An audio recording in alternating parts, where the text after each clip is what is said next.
औज़ुबिल्लाहिमिनश्शैतानिर्रजीम बिस्मिल्लाहिर्रहमानिर्रहीम। Welcome back, dear students at Punjab Group of Colleges Narwal. Today our discussion topic is physical properties of alkane. बच्चों, आज हमने alkane की properties को discuss करना है कि इसकी फ़िज़िकल प्रॉपर्टीज़ कौन कौन सी हैं। तो सबसे पहले अगर हम बात करें वो वाले अल्केन मेंबर्स की जिसमें कार्बन 4 हों, यानी कि 1 से लेके 4 तक, यानी कि मीथेन, ईथेन, प्रोपेन और ब्यूटेन। अगर इसको देखा जाए तो ये कलरलेस हैं, ऑर्डरलेस हैं और ये गैसेस में इंक्लूड की जाती हैं। कहने का मतलब ये है कि पहले मेंबर 4 मीथेन, ईथेन, प्रोपेन और ब्यूटेन ये गैसेस फॉर्म में पाई जाती है और इसका कलर कोई नहीं है और इसकी स्मेल भी या ऑर्डर इसका कोई नहीं है। इसके बाद हम अगर बात करें पेंटेन से लेके हेप्टाडीकेन यानी C5 से लेके C17 तक, तो ये लिक्विड फॉर्म में एग्जिस्ट करती हैं, तो ये भी कलरलेस हैं, ऑर्डरलेस हैं। उसके बाद हम अगर बात करें इससे हायर मेंबर की, यानी कि C70 से ऑनवर्ड, अगर हम इसको देखें तो ये सॉलिड फॉर्म में एग्जिस्ट करते हैं, तो ये भी कलरलेस हैं और ऑर्डरलेस हैं। दोबारा से ये पूरा पॉइंट सुन लो कि ये जो अल्केन के पहले 4 मेंबर हैं ये गैसियस फॉर्म में पाई जाती है और फिफ्थ से लेके 17 तक, यानी पेंटेन से लेके हेप्टाडीकेन तक ये लिक्विड फॉर्म में एग्जिस्ट करती है। और उसके बाद हायर मेंबर की देखें तो C18 से लेके ऑनवर्ड ये सॉलिड फॉर्म में एग्जिस्ट करती है। These are colourless and odourless gases, liquids and solids. Second point है कि जो अल्केन्स हैं ये नॉन पोलर है, या ऐसे कह लें कि ये इसकी जो पोलैरिटी है ये बहुत वीक है और ये इनसॉल्युबल है पोलर सॉल्वेंट में। अगर ये नॉन पोलर हैं तो नॉन पोलर में ही डिज़ोल्व होंगे, तो हम फिर कह सकते हैं according to like dissolve like principle कि अगर ये नॉन पोलर हैं तो नॉन पोलर में हल होंगे, तो ये फिर पोलर में इनसॉल्युबल होंगे। पोलर की एग्जांपल आप अगर देखना चाहते हैं तो वो है वाटर, और अगर आप नॉन पोलर की एग्जांपल यहाँ मेंशन करना चाहते हैं तो वो होगी benzene, ether, carbon and carbon tetrachloride. ये एग्जांपल यहाँ मेंशन की हुई हैं यहाँ कि अगर हम सॉल्वेंट जो पोलर है उसकी एग्जांपल देखें तो वो वाटर है, अगर इनसॉल्युबल या नॉन पोलर की देखें तो वो है बेंजीन, ईथर और कार्बन टेट्राक्लोराइड। थर्ड पॉइंट है कि इनकी अगर फिज़िकल क्वांटिटीज़ या फिजिकल कांस्टेंट्स या फिज़िकल प्रॉपर्टीज़ देखी जाए, जिस तरह like boiling points, melting points, densities etcetera, अगर हम इन चीज़ों की स्टडी करें तो ये इंक्रीज़ होती है जब इसमें कार्बन नंबर इंक्रीज़ होते जाते हैं। जो जो कार्बन बढ़ती जाएगी तो उनके जो मेल्टिंग और बॉइलिंग पॉइंट, डेंसिटी वगैरह है ये भी इंक्रीज़ होती जाएगी और इसकी जो सॉल्युबिलिटी है वो डिक्रीज़ हो जाएगी। नंबर ऑफ़ कार्बन इंक्रीज़ होने से तो उसकी जो मेल्टिंग और बॉइलिंग पॉइंट है ये इंक्रीज़ होंगे, लेकिन इसकी जो सॉल्युबिलिटी है वो डिक्रीज़ हो जाएगी। और जब कार्बन बढ़ते जाएंगे तो इसका मतलब क्या है, उसका मोलर मास भी इंक्रीज़ होता जा रहा है। तो जो बॉइलिंग पॉइंट इंक्रीज़ होता है वो 20 से 30 डिग्री सेल्सियस तक हो सकता है। जब हम एक कार्बन में CH2 ऐड करते जाएंगे तो उसका जो नेक्स्ट मेंबर है वो बनता जाएगा, तो इसका मतलब क्या है, उसका मोलर मास भी इंक्रीज़ हो रहा है, उसमें नंबर ऑफ़ कार्बन भी इंक्रीज़ हो रही हैं।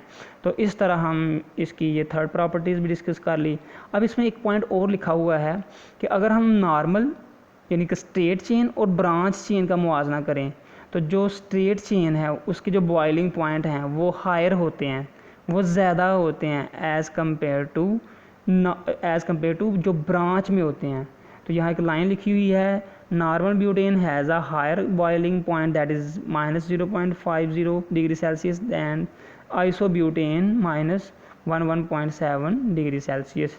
यानी कि जो स्ट्रेट चेन हाइड्रोकार्बन है, जो अल्केन है, उनके जो बॉइलिंग पॉइंट है वो ज़्यादा होते हैं एज़ कम्पेयर टू ब्रांच के।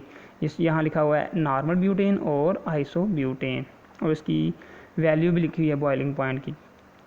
लास्ट एंड फोर्थ पॉइंट है कि जो मेल्टिंग और बॉइलिंग पॉइंट हैं अल्केन के, ये इंक्रीज़ होते हैं जब हम इनका मोलर मास इंक्रीज़ कर लेंगे। पहले भी बात हमने ऊपर की है कि जो जो हम कार्बन बढ़ाते जाएंगे उसका मतलब है उसका मोलर मास भी इंक्रीज़ होता जा रहा है। जब मोलर मास इंक्रीज़ होगा तो उसके मेल्टिंग और बॉइलिंग पॉइंट इंक्रीज़ होंगे।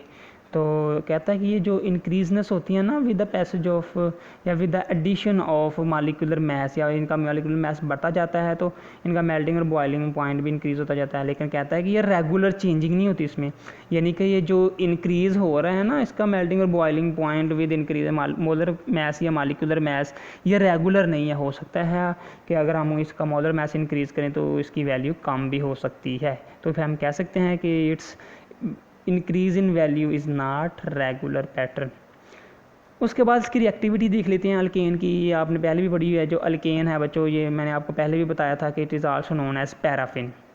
इसको आप पैराफिन भी कहते हैं। तो पैराफिन एक लैटिन वर्ड है पैरम, जिसका मतलब है लिटल, और एफिन्स जिसका मतलब है अफिनिटी, यानी कि लिटल अफिनिटी। इसमें आप अगर आप मीथेन की एग्जांपल ले लें तो आप देखेंगे उसमें कार्बन के पास 4 बांड बने हुए हैं। कार्बन की वैलेंसी कितनी है? 4 है। उसने 4 बांड बनाए हुए हैं और वो एक दूसरे के साथ टाइटली बाउंडेड हैं।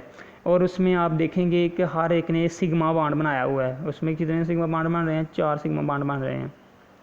अब बच्चों जो सिग्मा बांड है आप लोगों को ये भी पता है कि जो सिग्मा बांड है ये बहुत स्ट्रॉन्ग होता है, ये बहुत ताकतवर होता है और इसको तोड़ने के लिए एनर्जी बहुत ज़्यादा रिक्वायर्ड होती है, जिसकी वजह से फिर हम कहते हैं कि जो अल्केन है ये इनर्ट है toward acid, alkali, oxidising and reducing agent. अगर हम अल्केन की रिएक्शन देखें तो ये 2 तरह के रिएक्शन देते हैं, सब्स्टिट्यूशन रिएक्शन और थर्मल एंड कैटालिटिक रिएक्शन। ये 2 तरह के रिएक्शन देती है अल्केन। और उसके बाद कहता है कि जो रिएक्शन हम करवाएंगे इसके वो हाई टेम्परेचर पे होंगे, या फिर इसको जो एनर्जी चाहिए वो ज़्यादा मकदार में चाहिए ताकि वो लाइट एनर्जी को एब्जॉर्ब करके रिएक्टिविटी शो कर सके। और उसके जो अनरिएक्टिविटी की एक और वजह यहाँ मेंशन की हुई है वो है नॉन पोलैरिटी, यानी कि उसके नॉन पोलर होने की वजह से इसकी रिएक्टिविटी बहुत कम है। तो हम यहाँ इलेक्ट्रोनेगेटिविटी की बात करेंगे, जिस तरह कार्बन की इलेक्ट्रोनेगेटिविटी की बात करें तो वो है 2.5 और हाइड्रोजन की है 2.01। अब इन दोनों की इलेक्ट्रोनेगेटिविटी डिफरेंस देखें तो तकरीबन नेग्लिजिबल है तो ज़रूर है इसका डिफरेंस, लेकिन बहुत कम है। तो इस लिहाज से भी हम इसकी इनर्टनेस को एक्सप्लेन कर सकते हैं या इसकी रिएक्टिविटी को एक्सप्लेन कर सकते हैं। इसका जो मेजर पॉइंट आपने यही याद रखना है कि इसके जो कार्बन थी उसकी टेट्रा वैलेंसी फुली सेटिस्फाई है। इसके पास मज़ीद कोई ऐसी साइड नहीं है जहाँ से ये किसी बाहर से आने वाले दूसरे एटम के साथ बॉन्ड बना सके। जिस तरह 5वां बॉन्ड बनाना हो तो 5 बॉन्ड नहीं बना सकती। और अगर हम इसकी दूसरी लिहाज से इसकी बात करें कि अगर कोई इलेक्ट्रोफाइल या न्यूक्लियोफाइल यहाँ इसके ऊपर अटैच करना चाहे तो ये नहीं हो सकती, क्योंकि इसकी जो वैलेंसी है वो फुली सेटिस्फाई है। तो ये था बच्चों रिएक्टिविटी ऑफ अल्केन। और इसी के रिलेटेड एक छोटा सा पॉइंट और भी है जिसको हम ये भी कह सकते हैं कि अल्केन्स की जो इनर्टनेस है, जो अनरिएक्टिविटी है, वो इसको हम एक और पॉइंट डिस्कस कर सकते हैं, that is inertness of sigma bond. पहले भी आपने बात की है कि अगर हम मीथेन का स्ट्रक्चर देखें तो उसमें हमने कहा था कि कार्बन हाइड्रोजन के साथ सिंगली बॉन्ड अटैच हैं, तो उन्होंने सिग्मा बॉन्ड बनाया हुआ है। तो सिग्मा बॉन्ड बहुत स्ट्रॉन्ग होता है, ताकतवर होता है, इसको तोड़ने के लिए एनर्जी भी ज़्यादा चाहिए, विच इज़ नॉट अवेलेबल। तो हम कह सकते हैं a lot of energy is required to break it. तो इसके पास जो कार्बन ने 4 हाइड्रोजन जब बॉन्ड बना लिए है, अब इसके पास कोई ऐसी जगह नहीं बची कि बाहर से कोई न्यूक्लियोफाइल या इलेक्ट्रोफाइल आके इसके ऊपर अटैच हो सके, जिसकी वजह से इसकी रिएक्टिविटी इंक्रीज़ हो। लेकिन इस तरह का कोई ऐसा सीन नहीं होता, क्योंकि कार्बन की जो वैलेंसी है वो टेट्रा है, इसने 4 ही बॉन्ड बनाने हैं जो कि ऑलरेडी बनाए हुए हैं।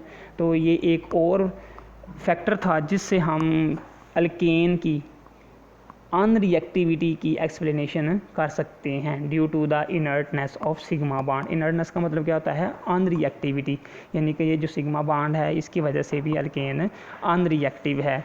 तो यहाँ से बच्चों पास शॉर्ट क्वेश्चन पूछे जाते हैं कि अल्केन की अनरिएक्टिविटी किस वजह से है। ये आपने 2 पॉइंट्स डिस्कस करने हैं। अगर फिजिकल प्रॉपर्टी पूछ ली जाए तो आपने यहाँ से ये ऊपर वाले जो हमने पहले पढ़ी ये मेंशन करनी है। तो आज का हमारा टॉपिक कंप्लीट हुआ। I will wish you people get something from here and thank you for this time.